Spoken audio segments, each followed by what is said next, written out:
السلام علیکم۔ اللہ کے حبیب صلی اللہ علیہ وآلہ وسلم اپنے نواسے امام حسن اور امام حسین سے کتنی محبت کرتے تھے۔ پچھلی ویڈیو میں آپ نے وہ واقعات، وہ احادیث مبارکہ سنی ہیں۔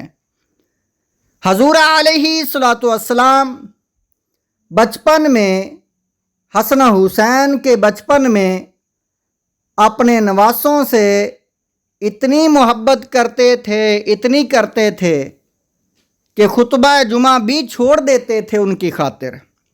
اسی شفقت و محبت کے سبب دونوں شہزادے اکثر اوقات رسول اکرم شاہ بنی آدم کے پاس رہا کرتے،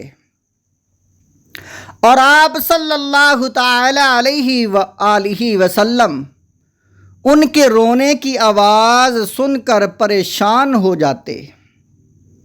حضرت سیدنا ابو ہریرہ رضی اللہ تعالی عنہ فرماتے ہیں کہ ایک مرتبہ ہم نبی کریم صلی اللہ تعالی علیہ وآلہ وسلم کے ہمراہ ایک سفر میں نکلے۔ ابھی کچھ ہی راستہ طے کیا تھا کہ آپ صلی اللہ تعالی علیہ وآلہ وسلم نے حضرات حسن و حسین رضی اللہ تعالی عنہما کے رونے کی آواز سنی، اور دونوں اپنی والدہ ماجدہ سیدہ فاطمہ الزہرا رضی اللہ تعالی عنہا کے پاس ہی تھے۔ سرکار دو عالم صلی اللہ تعالی علیہ وآلہ وسلم ان کے رونے کی آواز سن کر بے قرار ہو گئے اور تیزی سے ان کے پاس پہنچے، اور سیدہ فاطمہ رضی اللہ تعالی عنہا سے فرمایا، میرے بیٹوں کو کیا ہوا؟ حضرت سیدتنا فاطمہ رضی اللہ تعالی عنہا نے عرض کی، انہیں سخت پیاس لگی ہے۔ حضور اکرم صلی اللہ تعالی علیہ وآلہ وسلم پانی لینے کے لیے مشکیزے کی طرف بڑھے، مگر اس میں پانی موجود نہیں تھا۔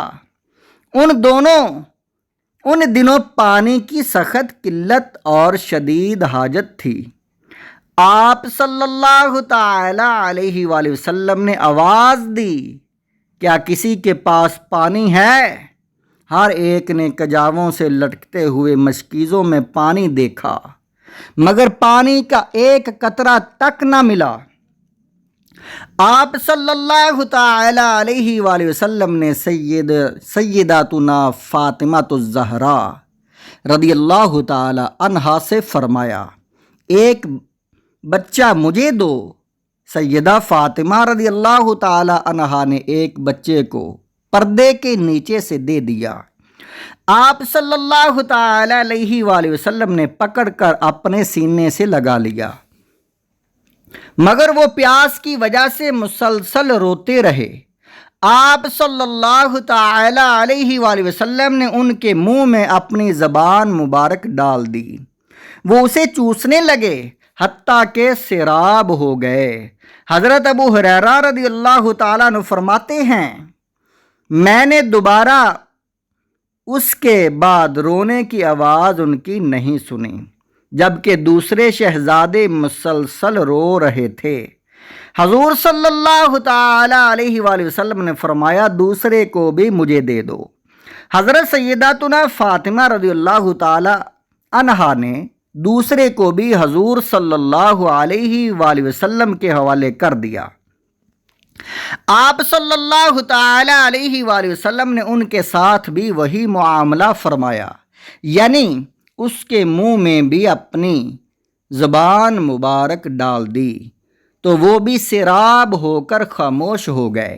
اس کے بعد وہ دونوں ایسے خاموش ہو گئے کہ دوبارہ ان کے رونے کی آواز نہ سنی۔ یہ حدیث پاک، یہ واقعہ مجمع الزوائد اور خصائص کبریٰ امام جلال الدین سیوطی رحمۃ اللہ علیہ، حافظ الحدیث امام جلال الدین سیوطی، ان کی تصنیف ہے خصائص کبریٰ اس میں بھی موجود ہے، مجمع الزوائد میں بھی موجود ہے، اور المعجم الکبیر حدیث نمبر 2656 نمبر حدیث جو مجمع الکبیر میں بھی یہ موجود ہے۔